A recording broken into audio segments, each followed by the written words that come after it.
감사합니다. 소개받은 김규호 목사입니다. 이렇게 귀한 자리에 불러주셔서 너무 감사합니다. 부족한 사람인데 많은 귀한 목사님들 많으신데 저를 이렇게 또 불러주셔서 감사하고요. 짧은 시간이지만 여러분들과 같이 귀한 은혜 나누도록 하겠습니다. 말씀 같이 좀 보도록 할게요. 마태복음 1장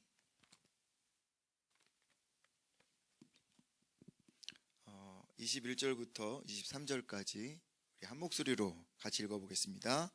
아들을 낳으리니 이름을 예수라 하라.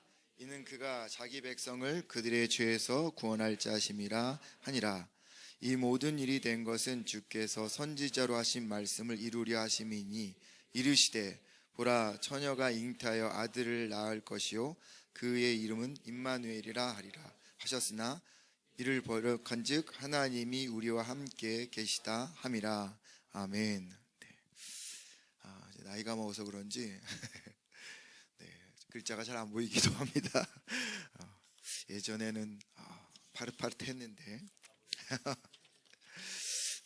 소개받은 김규호 목사고요. 지금은 관악 하나룩교회에서 청년부를 담당하고 있고요. 이전에는 밴쿠버에서 사역을 하다가 개인적인 일이 있어서 한국으로 들어와서 지금 그렇게 청년 사역을 좀 돕고 있습니다. 제가 오늘 이 말씀을 좀 나누고자 하면서 어떤 말씀을 나눌까 좀 고민을 했어요. 오랜 동안 목회를 하면서 다양한 주제로 말씀을 전하기도 했고, 소개하신 것처럼 캐나다에서 그 코스타를 섬기면서 대표로 청년들에게 말씀을 전하기도 했었고, 또 기독교 세계관 캠프라고 해서 또 아이들을 대상으로, 중고등학생들을 대상으로 말씀을 전하다 보니 아이들이 선호하는 주제들이 있잖아요. 그리고 다음 세대들이 듣고 싶어하는 메시지들이 어떤 것인지를 대충은 알거든요. 그래서 그 중에 하나를 이제 정해서 말씀을 이렇게 전하려고 했어요. 한 영상과 한 뉴스를 접하기 전까지는요. 그런데 여러분들도 아마 보셨고 들으셨을 것 같아요.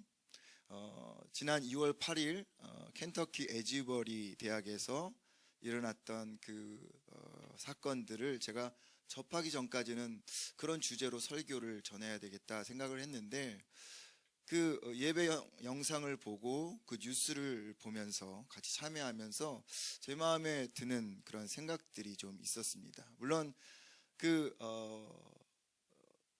부흥의 일들이 찬반 여론이 좀 있어요, 그 안에. 그런데 저는 그 영상을 보면서 그 뉴스를 들으면서 제 마음에 하나님께서 강렬한 그런 열망을 주셨어요. 무엇이 정말 중요한지, 정말 하나님이 원하시는 것이 무엇인지, 그 마음이 하나님께서 저에게 주신 마음이었어요. 그래서 제가 그때 설교 제목을 바꿔버렸습니다. 그래서 오늘 말씀처럼 복음, 예수 그리스도에 대해서만 전하려고 합니다. 복음 설교가 별로 그렇게 흥미로운 설교는 아니에요. 도전이 되지도 않고 또 인기 있는 설교도 아닙니다. 어쩌면 좀 딱딱한 설교인데, 제가 이 설교를 이렇게 정하면서 하나님이 강력하게 저한테 이 복음이 지금 우리에게 가장 필요한 것이다 라는 마음을 주셨어요. 여러분, 많은 어려움 속에서 우리가 지내고 있는데, 왜 그런 어려움 속에서 우리의 신앙이 균열이 가기도 하고 교회가 멀어지기도 하고 그리고 어려움을 겪고 있는가 생각해 보면, 우리가 여러분 예배를 드리지 않는 게 아니잖아요. 우리가 열심히 기도하잖아요. 그리고 우리가 하나님을 향해서 찬양도 하고 주님의 말씀대로 열심히 살려고 노력하잖아요. 그럼에도 불구하고 많이 우리는 좌절하고 또 실수하고 절망을 느끼기도 하는 거죠. 왜 그럴까요? 라고 생각했을 때 복음이 약하다라는 생각이 들었어요. 예수 그리스도의 그 복음이, 피 묻은 복음이 우리 안에서 약하기 때문에 본질이 약하기 때문에 이런 일들이 일어나지 않나라는 생각이 들어요. 여러분, 위조 지폐 구별하는 그 법을 들어보셨나요?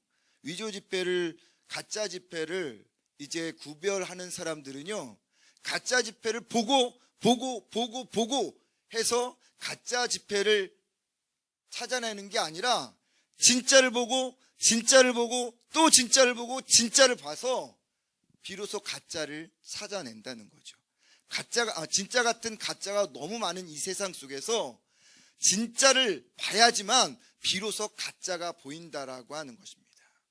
그런 의미에서 우리가 이 시대를 힘있게 살아갈 수 있는 것은 진짜를, 복음을 붙잡는 것이 아닌가, 그런 생각, 그 열망이 하나님께서 저한테 주셨어요.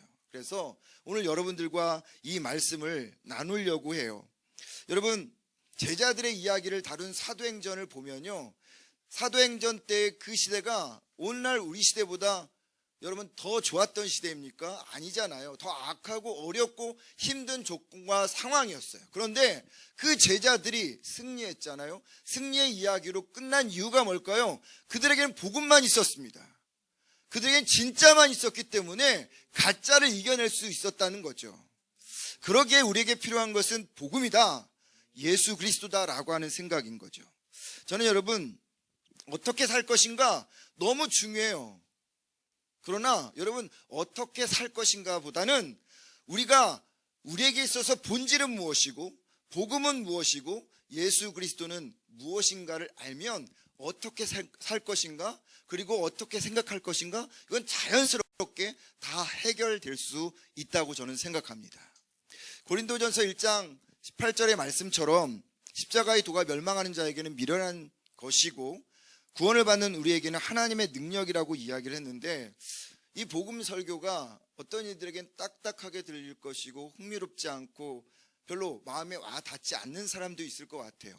그러나 어떤 이들에게는 하나님의 능력이 되어지는 말씀이, 우리를 새롭게 하는 예레미야 애가 5장 21절 말씀처럼 우리를 새롭게 하시는 그 하나님의 능력을 경험하는 시간이 될 것을 믿습니다. 그래서 이 복음이 우리 가정을, 그리고 우리 교회를, 더 나아가서는 이 사회를 바꿔나가는 놀라운 일들이 일어나길 주의 이름으로 축원을 드립니다. 여러분, 복음을 알려면, 예수 그리스도를 알려면 먼저 전제가 있어야 돼요. 인간인 우리가 어떤 존재인가를 먼저 알아야 된다는 겁니다. 내가 어떤 존재인지를 알면, 우리가 어떤 존재인지를 알면 왜 복음이 우리에게 필요한지를 알게 되어진다는 것이죠. 여러분, 인간이 어떤 존재입니까? 종교라든지 철학이라든지 우리가 요즘 많이 보는 인문학을 보면 인간에 대해서 이야기하고 정의합니다. 그러나 확실하게 정의하는 그러한 것은 없는 것 같아요. 그러나 성경은 분명하게 이야기합니다. 하나님께서 인간을 창조하셨다라고 말합니다. 그러니까 인간은 누구로부터 시작했다? 하나님으로부터 시작되었다라고 성경은 정확하게 이야기해요. 하나님을 알 때 비로소 인간이 알아질 수 있다라고 하는 거죠. 하나님과의 관계성 속에서 인간을 알아가야 된다라고 하는 것입니다. 여러분, 하나님이 인간을 창조하면서요, 당신이 머물 수 있는 공간을 만들어 놓았죠. 마음이에요. 여러분, 하나님께서 인간을 창조할 때 음식을 담아둘 수 있는 곳을 만들어 놓았어요. 위와 장을 만들어 놓으셨죠. 공기를 담아둘 수 있는 곳을 만들어 두셨죠. 어디입니까? 폐입니다. 생각을 담아둘 수 있는 곳을 만들었습니다. 머리예요. 하나님이 머물 수 있는 곳, 하나님을 알 수 있는 곳을 두셨어요. 마음이에요. 그래서 하나님께서 그 마음 속에서 계시면서 우리와 교제하고, 그 교제를 통해서 우리가 행복을 느끼고 샬롬을 느끼고 안식하였고 영원한 생명으로 하나님과 함께하는 존재였어요. 그것이 인간이었어요. 그런데 그 인간이 죄를 범하였잖아요. 죄를 범함으로 인해서 하나님이 우리 마음에 더 이상 있을 수 없어요. 왜냐하면 하나님의 속성과 죄의 속성은 같이 있을 수 없기 때문에. 그래서 하나님이 떠났어요. 하나님이 떠나니까 가지고 있던 안식도 떠나고 행복도 떠나고 영생도 떠나버린 거죠. 그 자리에 뭐가 들어왔어요? 죄가 들어왔어요. 죄만 들어왔습니까? 아니죠. 두려움도 같이 들어왔어요. 인간 안에 두려움이 들어온 것입니다. 그러면서 하나님의 형상으로 창조되었던 인간이 바뀌기 시작했어요. 변질되기 시작했다는 거죠. 그 두려움이 인간을 바꾸어 나가기 시작했습니다. 어떻게 바꾸어 나갔나요? 하나님 안에서 우리는 어떤 존재였어요? 강한 존재였습니다. 왜? 하나님은 산성이었고, 하나님은 반석이었고, 하나님은 방패셨습니다. 엘샤다이 전능하신 하나님이었단 말이죠. 그분과 함께 할 때는 우리는 어떤 사람이었습니까? 능력의 사람이었어요. 누구도 두려워할 수 없는 그러한 사람이었단 말이죠. 그런데 그 전능하신 하나님께서, 산성이신 하나님이 떠나니까 인간은 혼자 남은 거죠. 그때부터 인간은 어떤 존재가 되었어요? 작은 영향에도 흔들리는 종이장과 같은 약한 존재가 되어버린 거예요. 여러분, 그렇게 약한 존재가 되다 보니까 인간이 스스로 강해지려고 했어요. 그래서 뭘 했습니까? 가인이 성을 쌓기 시작한 거예요. 자기가 강해지기 위해서 성을 쌓기 시작한 겁니다. 여러분, 이것을 우리는 지금 목도하고 있잖아요. 세상이 힘이라고 하는 것들로 우리는 성을 쌓아가고 있잖아요. 두려움 때문에 그것을 자꾸 쌓아가고 있잖아요. 뭘로 쌓아가고 있습니까? 예를 들어서 돈으로 쌓아가기도 하죠.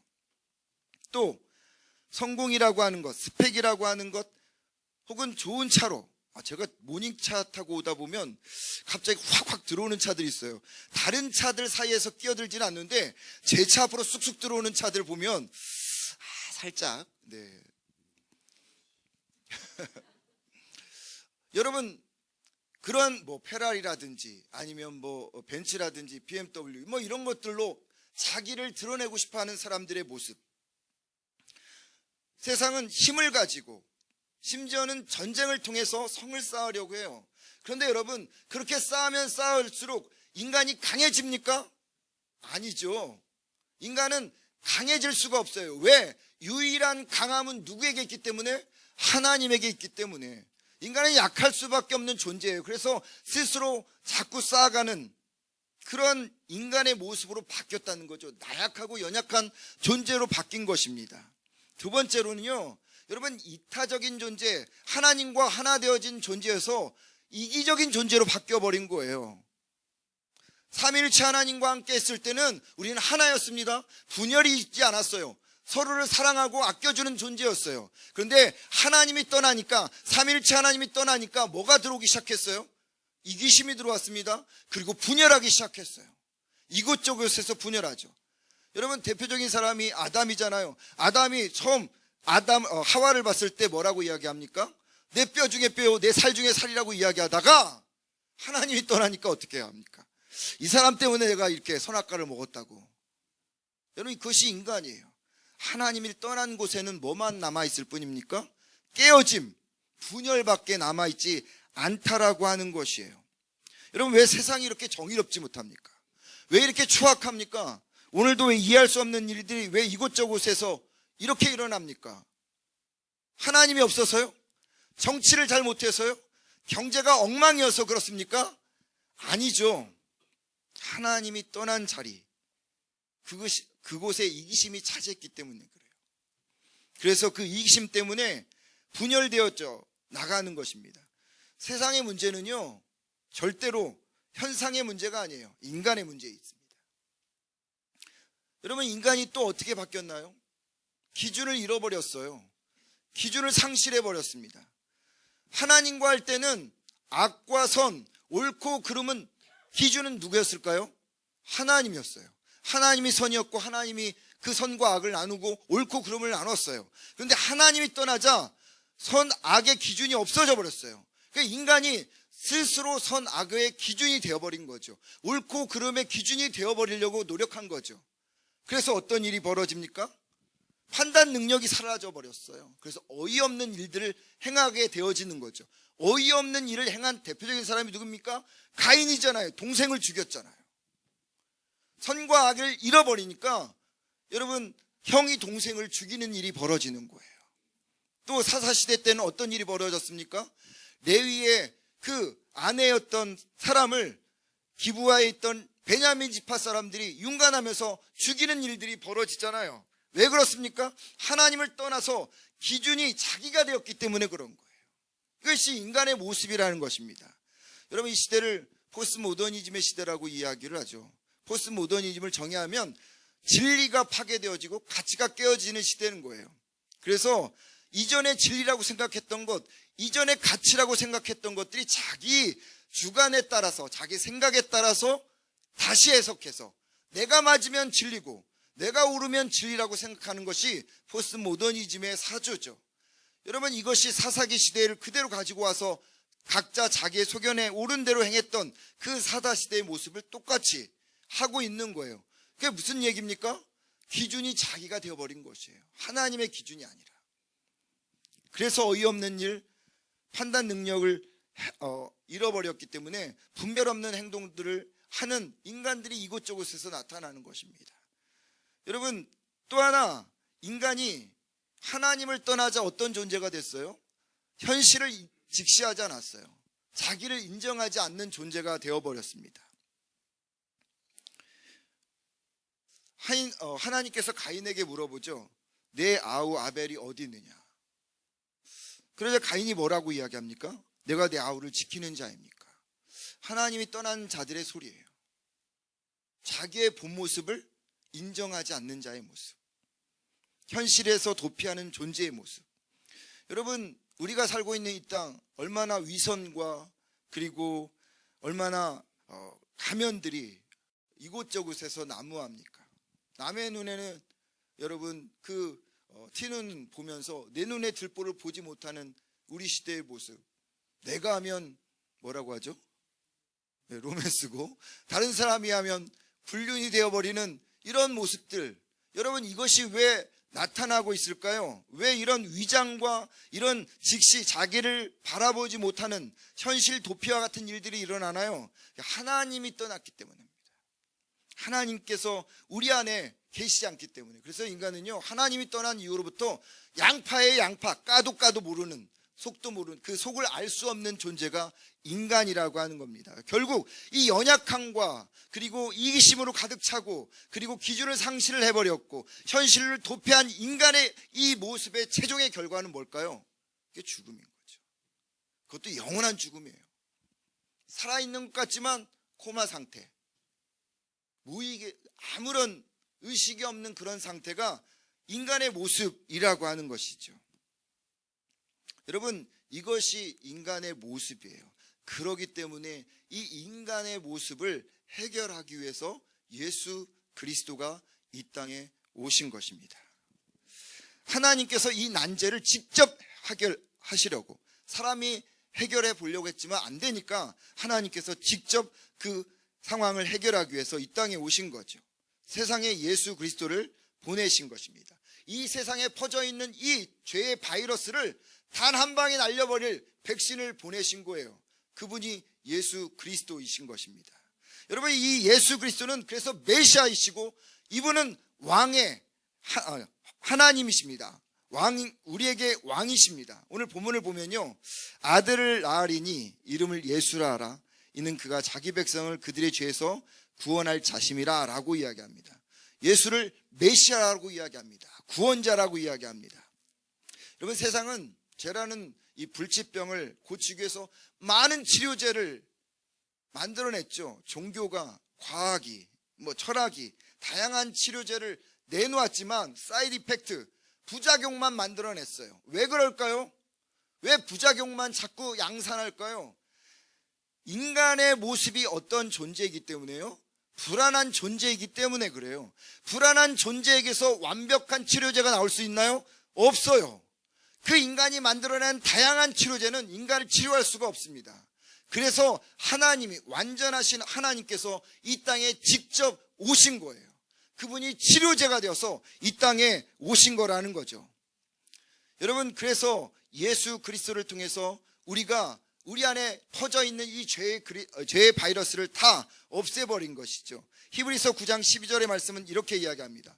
염소와 송아지의 피로 하지 아니하고 오직 자기의 피로 영원한 속죄를 이루사 단번에 성소로 들어가셨느니라. 여러분, 다른 치료제는 코비드 백신처럼 1차, 2차, 3차, 4차 포에버샷까지 누가 그렇게 이야기를 하는데 계속 맞아야 돼요. 또 변이가 생기면 또 다르게 맞아야 돼요. 치료제는. 세상의 치료제는 그래요. 그런데 예수님께서는 원샷 원킬입니다. 한 번 맞으면 그 모든 죄들이 다 끝나버리는 거예요.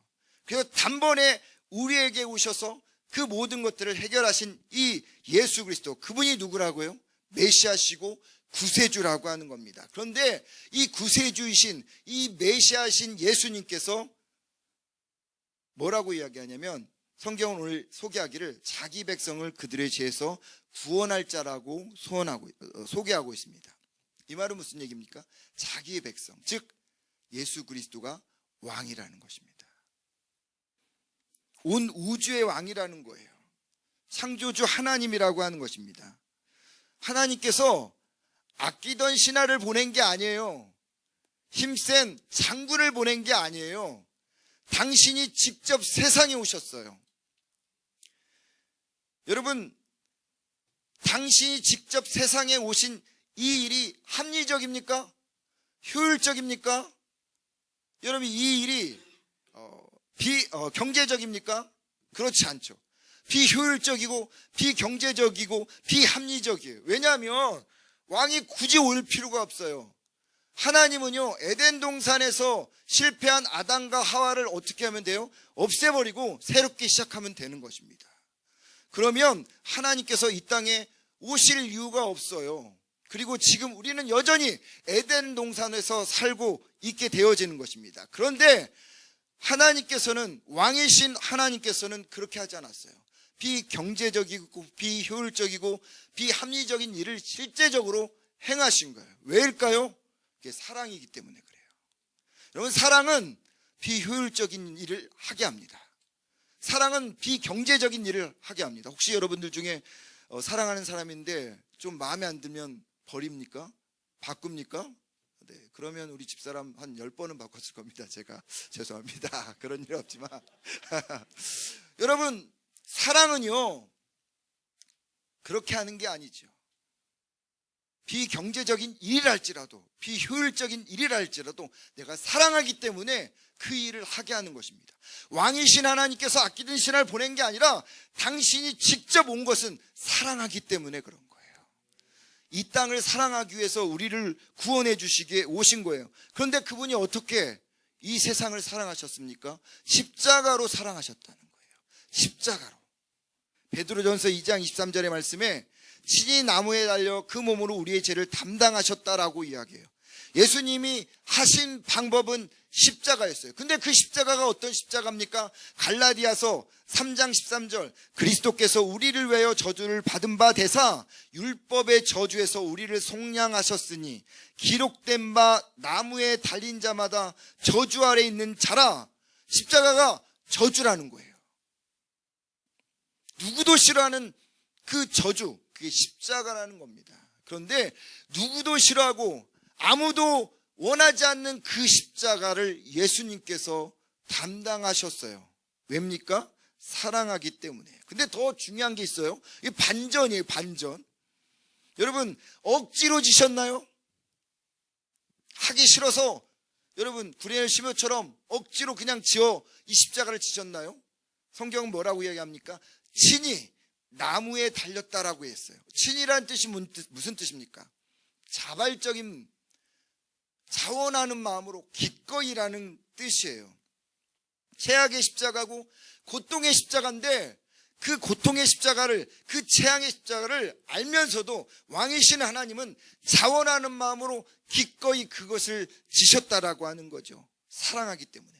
그렇기 때문에 여러분, 제가 늘 이야기하지만 예수님이 십자가에 올라갔을 때 여러분, 그분이 내려오지 못하실 능력이 없으신 분이 아니에요. 내려올 수 있어요. 그런데도 왜 안 내려오셨을까요? 사랑하기 때문에. 사랑하기 때문에 십자가에 예수님은 계속 못 박혀 있으셔야 되는 거예요. 베드로가 이런 이야기를 하죠. 우리 죄를 담당하셨다. 여러분, 이 말은 인간의 모든 죄를 다 가져가셨다라고 하는 것입니다. 저는 이 말을 예전에 에얼리언이라고 하는 영화 있죠. 그 영화에 빗대어서 좀 이야기하고 싶은데요. 이 죄라는 바이러스는 숙주가 필요해요. 집이 필요해요. 머물 수 있는 집이 필요합니다. 근데 이 죄의 바이러스는 이 숙주를 누구로 삼았어요? 인간으로 삼았어요. 인간 안에 죄가 머물면서 살았다는 거죠. 그러면 이 죄가 없어지기 위해서는 뭐가 없어져야 됩니까? 숙주인 인간이 없어져야 된다는 거예요. 숙주인 인간이 죽어야 된다는 거예요. 그러면 하나님께서 세상을 창조하신 목적이 없어지잖아요.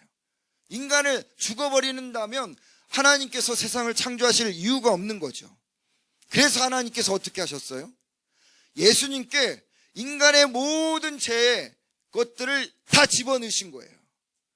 예수님이 숙주가 된 거예요. 죄의 숙주가. 집이 되신 거예요.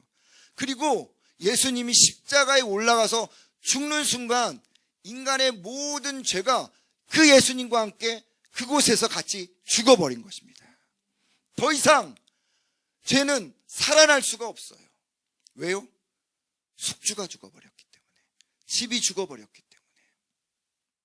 그 순간 여러분 우리가 어떻게 됐습니까? 우린 죄에 대해서 죽고 의에 대해서 살아난 자가 된 것입니다. 이게 담당하다라는 뜻이에요. 여러분 이렇게 우리가 주님 안에서 새로운 인생을 산 것에 대해서 바울이 이런 말을 하죠. 우리 주 예수 그리스도의 은혜를 너희가 알거니와 부유하신 이로써 너희를 위하여 가난하게 되심은 그의 가난함으로 말미암아 너희를 부유하게 하려 하심이라.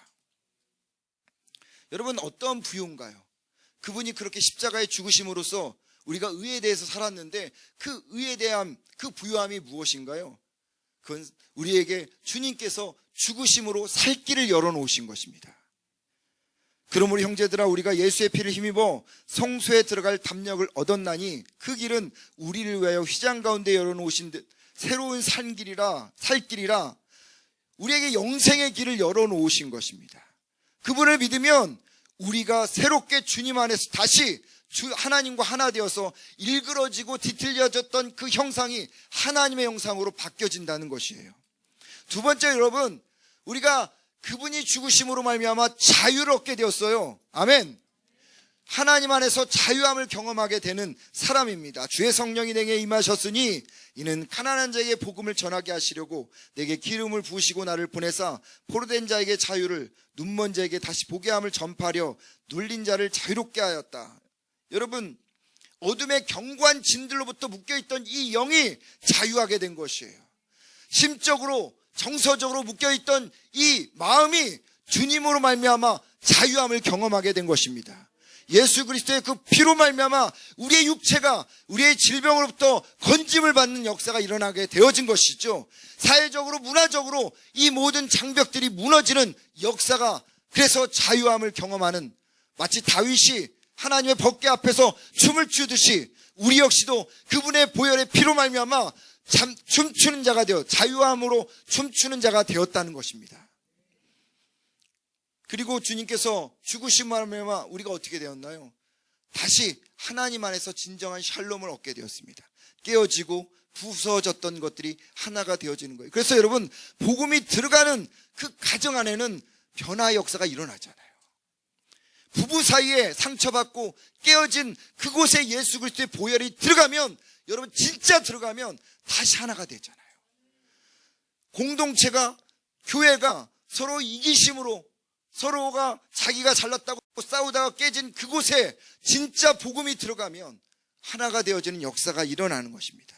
여러분 이것이 주님께서 우리에게 주신 부요예요. 저는 이 고린도후서의 말씀을 참 좋아하는데요, 마치 시소 같은 느낌이에요. 하나님께서 저 위에서, 여러분 시소 게임 아시죠? 한 사람이 벌쩍 뛰고 그러면 닿으면 상대편이 올라가는 그 시소. 하나님께서 부유하셨던 하나님께서 하늘에서 펑 뛰었어요. 내려왔어요. 그 순간 죽음이라는 발판이 팡 튀기면서 저 밑에 있던 가난한 우리가 어떻게 됐습니까? 튀어 올라갔어요. 그래서 하늘의 존재가 되어진 거예요.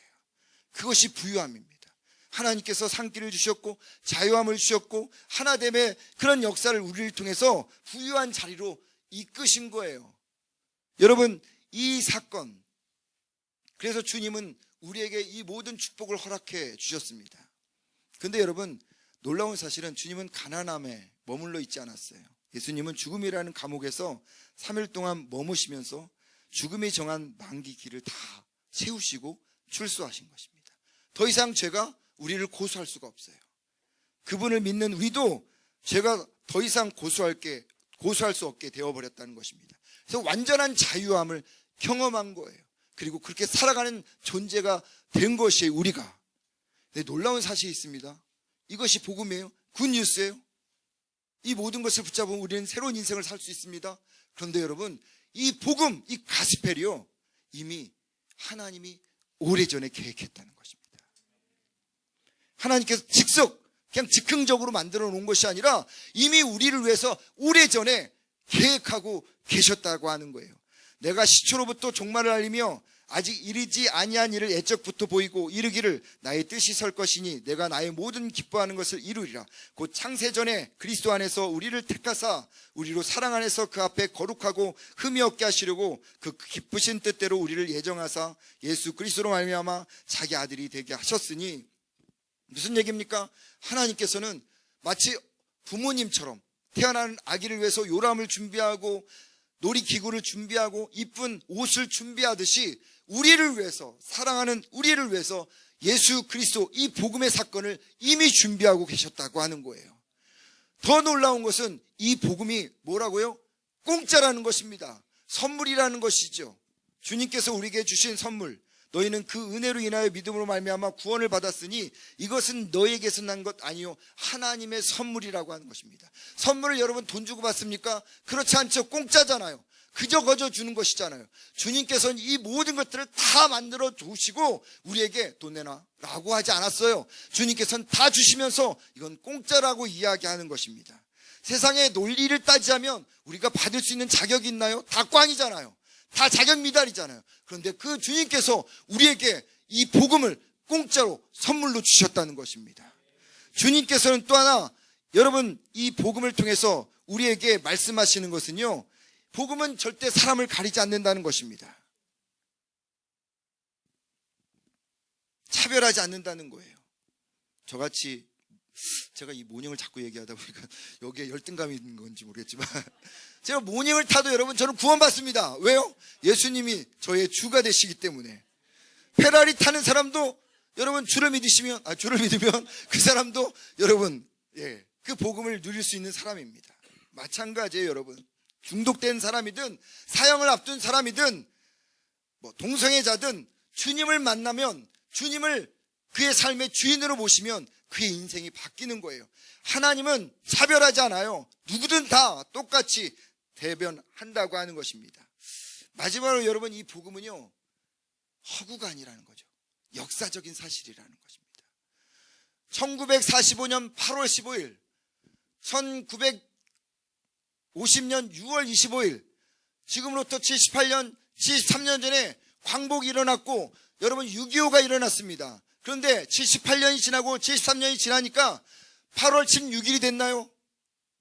6월 26일이 됐나요? 6.25 전쟁이, 광복절이 바뀌었나요? 아니지 않습니까? 왜 그렇습니까? 역사적인 사실이기 때문에 그래요. 그 역사적인 사실은 사람을 바꾸게 되어 있어요. 오늘 이 시간에도 그 복음이 우리를 바꾸는 이유가 뭔가요? 그 복음은 역사적인 사실이기 때문입니다. 진리이기 때문입니다. 그래서 지금 이 시간에도 이 복음을 받는 사람, 가정, 여러분 개인들의 삶 속에서 변화가 일어날 수 있다라고 하는 것입니다. 여러분, 이 복음이 확실한가요? 이 복음이 내 안에 충만한가요? 흥분되고 감격이 있습니까? 그 십자가만이 나의 유일한 살 길이라고 고백합니까? 혹시라도 이런 감격과 이런 흥분이 내게 없다면 생각해 봐야 돼요. 복음이, 그 본질이 나에게 가득 충만하게, 다른 어떤 것도 들어오지 않는, 그것이 충만하면요, 어떻게 살 것인가 고민하지 않아도 돼요. 어떻게 교회를 섬길 것인가 고민하지 않아요. 은혜를 다 받은 사람들이기 때문에 알아서 착착착착 다 하게 되어 있어요. 비록 복음이 투박하지만, 여러분 단순하지만, 그 복음이요, 사람의 인생 속에 꽂히면 그 인생이 하나님 안에서 새로워진다고 하는 것입니다. 그 영혼을 흔들고 내면 세계를 정리하게 되어 있어요. 누구가 그런 이야기를 했는데, 마치 복음을 만난 사람은 이런 사람과 같다는 거예요. 지구가 행성과 부닥치는 것 같다는 거예요. 여러분, 지구가 행성과 부닥치면 한 3분의 1만 없어지고 3분의 2는 남아있을까요? 아니요. 그냥 산산이 부서진다는 것입니다. 복음이, 예수 그리스도의 그 보혈의 피가, 그 능력이 우리 안에 꽂히면 우리의 인생이 박살나면서 우리의 영혼이 누구로 향할까요? 예수님께로 향하게 되어 있어요. 내 영혼이 바뀌게 되어서 그분을 나의 왕으로, 주인으로 모시게 되어진다고 하는 겁니다. 그런 사람은 평생 이렇게 살아가는 것입니다. 내게는 우리 주 예수 그리스도의 십자가 외에 결코 자랑할 것이 없으니 그리스도로 말미암아 세상이 나를 대신하여 십자가에 못 박히고 내가 또한 세상을 대하여 그러하니라. 십자가만 자랑할 수밖에 없는 거예요. 여러분, 우리가 십자가를 자랑합니까? 십자가만을 자랑해야 돼요. 고난주간을 보내고 있죠. 예수 그리스도와 그분의 십자가, 이 복음이 헛되지 않기를 바랍니다. 아직 복음이라는 그 행성을 우리가 정면으로 충돌하지 못했다면, 비껴나갔다면 정면으로 충돌하십시오. 그러면 삶이 달라질 것입니다. 가정이 바뀔 것입니다. 교회가 새로워질 것입니다. 복음이 흐릿해지고 변질되었기 때문에 그렇습니다. 복음으로 돌아갑시다. 그리고 그분을 주목합시다. 그분이 입혀주는 의의 옷을 입어야 우리가 살아날 수가 있는 거죠. 저는 그런 의미에서 제가 말씀을 준비하다가 알았던 이 충만이라는 찬양이 너무 말씀과 이렇게 잘 매치가 되어서 이 찬양을 여러분들과 같이 좀 불러보고 싶습니다. 그렇지, 한번 우리 같이 이 찬양 같이 좀 불러볼까요?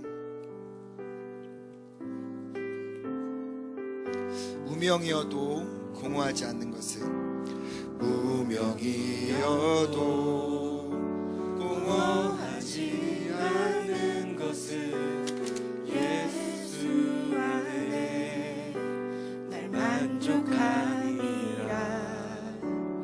가난하여도 부족하지 않은 것은 예수 안에 오직 나는 부요함이라.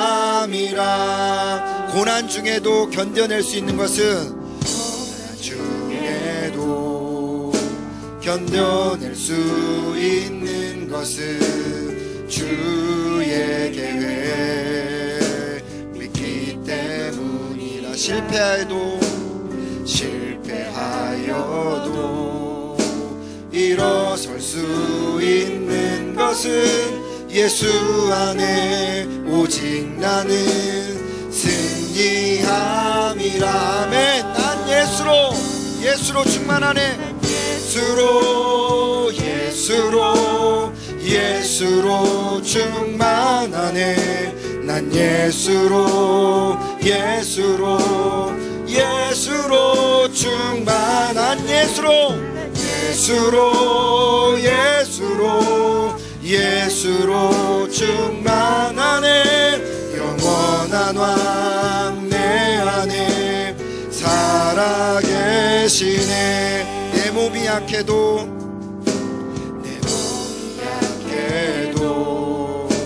낙심하지 않은 것은 예수 안에 난 완전함이라. 화려한 세상, 부럽지 않는 것은 난 예수로 충만함. 여러분, 우리 고백합니다. 난 예수로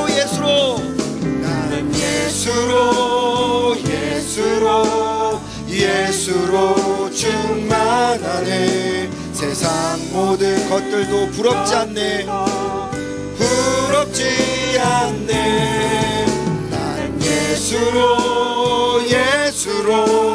예수로 충만하네.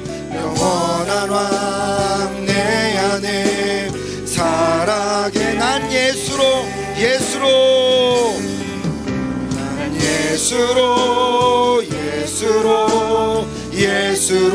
충만하네. 세상 모든 풍파도 두렵지 않네. 두렵지 않네. 난 예수로 충만하네. 영원한 나. 다시 한번 우리 찬양할까요? 난 예수로 충만하네. 난 예수로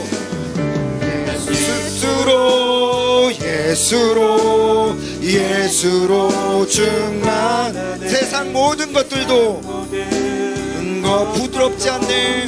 부럽지. 난 예수로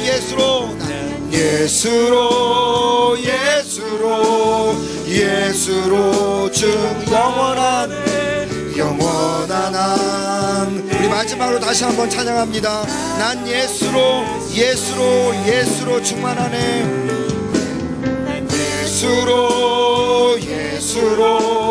예수로 충만하네. 세상 모든 풍파도 두렵지. 아멘. 난 예수로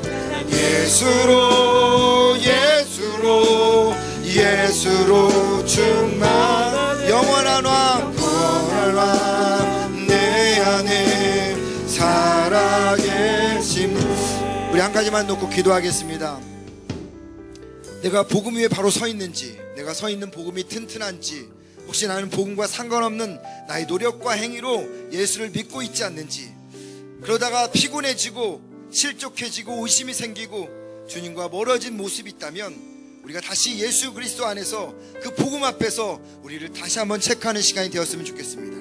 단 1%라도 미심쩍으면 이 시간 예수 그리스도 그 십자가가, 그 복음이 우리 안에 정면으로 충돌하게 해달라고 기도합시다.